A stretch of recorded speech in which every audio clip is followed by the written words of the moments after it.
এঁচোড়টা কাটলাম। এই দেখো কত এগুলোকে সব বের করতে হয়েছে, বসে বসে এত সময় লাগে, খুব ধৈর্য ধরে করতে হয়।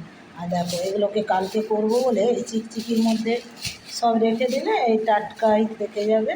আর দেখো কী সুন্দর পরিষ্কার করে কেটেছি, বিচাগুলোকে ওখান থেকে বের করেছি।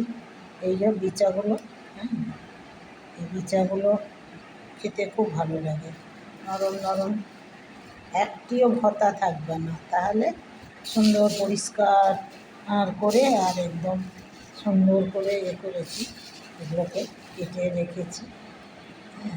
আর আর এই যে এত এত খোসা, এত ভতা, তাও গায়ের ছালটা ছাড়িয়েই নিয়ে এসেছিলো।